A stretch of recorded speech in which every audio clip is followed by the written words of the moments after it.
அடுத்து என்ன காரணம் பாக்குறோம்? ஆனா நெக்ஸ்ட் பாக்குறது ஒரு i20ண்ணே. இது ஒரு டாப் அண்ட் மாடல்ண்ணே, டீசல் வண்டி, 2012 மாடல் i20 அஸ்டா டீசல். டீசல் வண்டியா? ஆமா. வண்டியில மைனஸ் பாத்தீங்கன்னா ஓனர்ஷிப் தான், 3 ஓனர். மத்தபடி வண்டி நல்லா இருக்கும், இன்ஜின் நல்லா இருக்கும், ஏசி நல்லா இருக்கும், பாடி லைன் தெளிவா இருக்கும். வண்டியில எடுத்து எந்த வேலையும் செய்ய தேவையில்லை. இது கஸ்டமர் பார்க் அண்ட் சேல் வண்டி தான். ஓகே. கோட் பண்றது 275, 3 lakhs தான் சொல்லிட்டு இருந்தாரு. 275 சொன்னாரு. பிக்ஸடா ஒரு விலை 250க்கு இந்த வண்டி கிடைக்கும். 2,50,000. 2,50,000 ரூபாய். இன்னைக்கு ஸ்விஃப்ட் எல்லாம் கம்பேரிட்டிவ்லி எங்கேயோ இருக்கும்.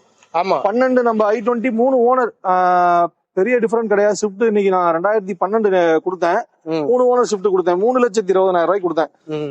இன்னைக்கு இதெல்லாம் ஆஃபர் பிரைஸ் மாதிரி எனக்கு தென்னையை பொறுத்தவரை. வண்டி நல்லா இருக்கு, பில்டு குவாலிட்டி, டீசல் வண்டி. அதை காட்டி கொஞ்சம் லக்ஸரியாவும் இருக்கும். நான் எல்லா ஃபியூச்சர்ஸ் வந்துருது. டயர் பண்ணி மாத்த தேவையில்லைன்னு நினைக்கிறேன். 2 ஏர் பேக் வந்துரும், ஏபிஎஸ் வந்துரும், அலாய் வீல் வந்துரும், ஸ்டேரிங் மவுண்ட் கண்ட்ரோல் வந்துரும். இதுக்கு லோன் ஒரு 150 பண்ணலாம். ஓகே. ஆமா, 2 ரூபாங்கிறது கிடைக்காது, எதுக்கு சொல்லிக்கிட்டு. ஆமா, ஒரு 150 லோன் பண்ணி கொடுக்கலாம் ஸ்ரீராம்ல. ஓகே, நான் அடுத்த வண்டி போயிடலாம்.